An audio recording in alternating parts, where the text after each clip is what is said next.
श्रीराम. सर्व श्रोत्यांना प्रेमपूर्वक नमस्कार. श्रोते हो, आपण स्वामी विद्यानंद यांच्या भावार्थ रामायण संक्षिप्त या ग्रंथाच्या आधारे निर्माण झालेला मला भावलेले भावार्थ रामायण अर्थात आत्मपरायण हा ग्रंथ आपण पाहत आहोत. आज युद्धकांडातील अध्याय 31वा अतिकाय राक्षसाचा वध. ओम श्रीराम. श्रीरामांच्या वानरसेनेने आपल्या स्वजनांची केलेली कत्तल पाहून तो अतिकाय खूप दुःखित होतो. या अतिकायाबद्दलची सर्व माहिती बिभीषण श्रीरामांना देतो. या अतिकायाला ब्रह्मदेवाकडून वरदान प्राप्त झालेले असून त्याला सुरक्षा कवच देखील प्राप्त झालेले आहे, परंतु तो आज सुरक्षा कवचाकडे दुर्लक्ष करून युद्धास आलेला आहे. मग लक्ष्मण व अतिकाय यांचे प्रचंड युद्ध सुरू होते व या युद्धात तो अतिकाय मारला जातो. आता आपण साधकाच्या दृष्टीने पाहू. साधकाच्या अंतरंगातील त्या युद्धभूमीवर त्या आत्मस्वरूप सद्गुरूंच्या म्हणजेच श्रीरामांच्या शुद्ध असलेल्या मंडळींनी म्हणजेच वानरसेनेनी त्या अशुद्ध असलेल्या वामशक्तींचा केलेला विनाश पाहून ती महावामशक्ती म्हणजेच अतिकाय दुःखमग्न होते व या महावामशक्तीचे रहस्य तो विवेक म्हणजेच बिभीषण आत्मस्वरूप सद्गुरूंना निवेदित करतो की या महावामशक्तीला वरदशक्ती प्राप्त असून रक्षा कवच देखील आहे, परंतु आता या क्षणी त्या रक्षा कवचाची त्याला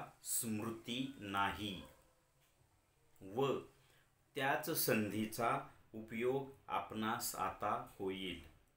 त्यानंतर मग ते दिव्यमन म्हणजेच लक्ष्मण व त्या महावामशक्तीचे प्रचंड असे युद्ध सुरू होते, परंतु ते दिव्यमन आपल्या दिव्यतेच्या सामर्थ्याने त्या महावामशक्तीचा विनाश करते. आता आपण याचे थोडक्यात सार पाहण्याचा प्रयत्न करूया.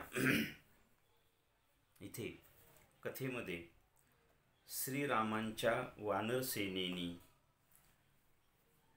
रावणाच्या राक्षस सेनेची कत्तल केलेली पाहून रावणाचा पुत्र तो अतिकाय अतिशय दुःख मग्न होतो आणि स्वतःच युद्धाला सामोरा येतो.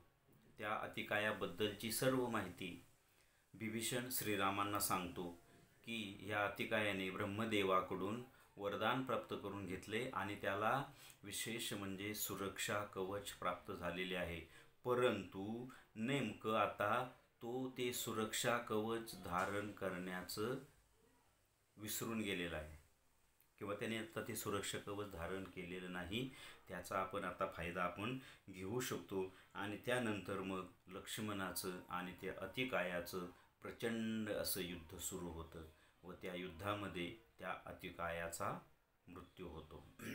ही कथा हीच साधकाच्या दृष्टीने कशी तर साधकाच्या अंतरंगातील त्या युद्धभूमीवर त्या आत्मस्वरूप सद्गुरूंच्या शुद्ध असलेल्या मंडळींनी म्हणजेच वानरसेनेने त्या अशुद्ध असलेल्या त्या वामशक्तींचा केलेला विनाश पाहून ती महावामशक्ती दुःखित होते व ती युद्धाला सामोरा येते. त्या महावामशक्तीला ईश्वरीय असं वरदान प्राप्त झालेलं असतं आणि त्याला सुरक्षा कवचसुद्धा असतं. मात्र आत्ता या क्षणाला त्याला त्या सुरक्षा कवचाची विस्मृती झालेली असते आणि त्याचाच आपल्याला फायदा होईल असं विवेक आत्मस्वरूप सद्गुरूंना संवेदित करतो. त्यानंतर तिथे त्या दिव्य मनाची आणि त्या महावामशक्तीची प्रचंड असं युद्ध सुरू होतं आणि त्या युद्धात त्या महावामशक्तीचा विनाश होतो. त्या दिव्य मनाकडून त्या महावामशक्तीचा विनाश होतो. आता इथे अतिशय महत्त्वाची गोष्ट आहे पहा की इथे महावामशक्ती आहे आणि दिव्य मन युद्ध करते. आता आपण आपल्यावरून जर स्वतःहून घेतलं तर आपला हा स्थूलदेह किती मोठा असतो, म्हणजे आऊट हात का मानव देह. आऊट हात म्हणजे 3.5 हाताचा हा स्थूलदेह असतो. 3.5 हात म्हणजे ज्याचे हात. माझे 3.5 हाताचा माझा हा स्थूलदेह असतो. इतका मोठा देह याला कोण चालवतं किंवा याला कोण कंट्रोलमध्ये ठेवतं? याला तर सगळी शक्ती आत्मशक्ती देते, परंतु सगळा भौतिकातला या स्थूल देहाकून कारभार जो चालवतं ते मन चालवतं. आपला एवढा मोठा स्थूल देह असतो, मन इतकं सूक्ष्म असतं की ते स्थूल मानाने मन आपल्याला पाहायलाच मिळत नाही. मन हे म्हणजे जर आत्ताच्या विज्ञानाच्या भाषेत ज्या स्कोपी आहेत किंवा आपण ज्याला स्कॅन म्हणतो, MRI म्हणतो, सोनोग्राफी म्हणतो, यामध्ये या सगळ्या यंत्रांमध्ये मन कधीही दिसत नाही. मात्र आपल्याला आपल्या संपूर्ण देहाला चालवतो कोण? मनच ना. कारण मनानेच आपण विचार करतो, खातो पितो राहतो, विचार करतो, काम करतो, सगळं काही जे प्लॅन करतो ते सगळं आपलं मन करतं. म्हणजे मन या एवढ्या मोठ्या अशा मनाच्या दृष्टीने हा स्थूलदेह महाच आहे ना. कथेमध्ये अतिकाय म्हणजे विशाल असा देह. साधकाच्या दृष्टीने महावामशक्ती ती वामशक्ती आहे, परंतु त्या महावामशक्तीवर विजय कोण मिळवतं? तर दिव्य मन. आता इथे साधकाच्या किंवा माझ्या दृष्टीने जर विचार केला तर एवढ्या मोठ्या देहाला कोण चालवतं? मन.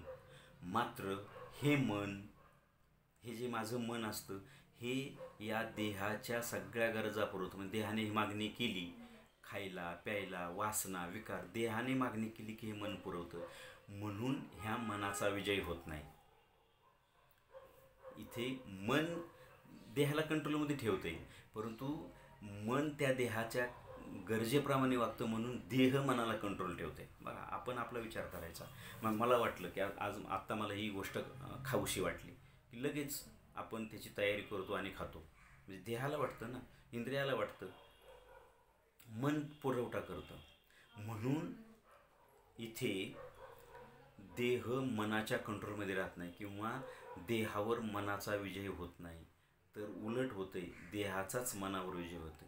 मात्र जर साधकाने गुरुप्रणित साधना, भक्ती, ज्ञानयोग, कर्मयोग, भक्तियोग या सगळ्या गोष्टी करून जर साधकाचं देह आणि साधकाचं मन आणि प्राण शुद्ध झाले, विशाल झाले, दिव्य झाले, तर मग ते दिव्य प्राण, ते दिव्य मन या विशाल अशा देहावर कंट्रोल करू शकतं आणि विशाल अशा देहावर विजयही मिळवू शकतं. म्हणून साधकाचं मन हे दिव्य झालं पाहिजे. इथे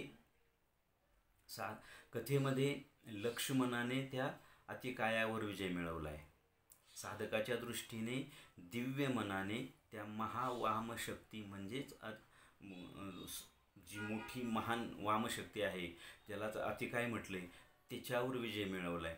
मग माझ्या दृष्टीने सुद्धा मला जर या देहावर विजय मिळवणे म्हणजेच मन प्राण हे देहातच असतात ना, या सगळ्यावर विजय मिळवणे म्हणजेच मी अध्यात्ममय होणे, मी ईश्वरमय होणे, मी आत्ममय होणे, हा विजय मिळवणे. म्हणजे तर असा विजय मिळवायचा असेल तर साधकाला किंवा मला दिव्य अशी गुरुप्रणित साधना, भक्ती करून या सगळ्या अंतरंगातील सगळ्या घटकांचं शुद्धीकरण करून या सगळ्यांना दिव्य करावं लागेल. म्हणजे माझं मन दिव्य झालं पाहिजे, माझा प्राण दिव्य झाला पाहिजे, माझा विवेक दिव्य झाला पाहिजे, माझी बुद्धी दिव्य झाली पाहिजे, माझं हृदय दिव्य झालं पाहिजे, एकूणच माझा संपूर्ण देह दिव्य झाला पाहिजे.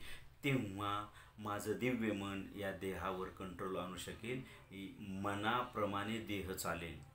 नाहीतर आता सध्या आपलं काय चाललंय, देहाप्रमाणे मन चालतंय. इच्छा पूर्ण मनच करते, पण देह मागणी करतोय ना. जेव्हा दिव्य मन हे दिव्य होईल, प्राण हा दिव्य होईल, तेव्हा यांनी जरी मागणी केली, म्हणजे चुकीच्या गोष्टींची मागणी केली, तरी ते दिव्य मन त्यांचा पुरवठा करणार नाही. आणि तसं करणं म्हणजेच मनाचा देहावर विजय होय. आणि हेच या कथेचं सार आहे, या अध्यायाचं सार आहे असं मला वाटतं. श्रीरामार्पणमस्तु. हरिओम तत्सत. ब्रह्मार्पणमस्तु.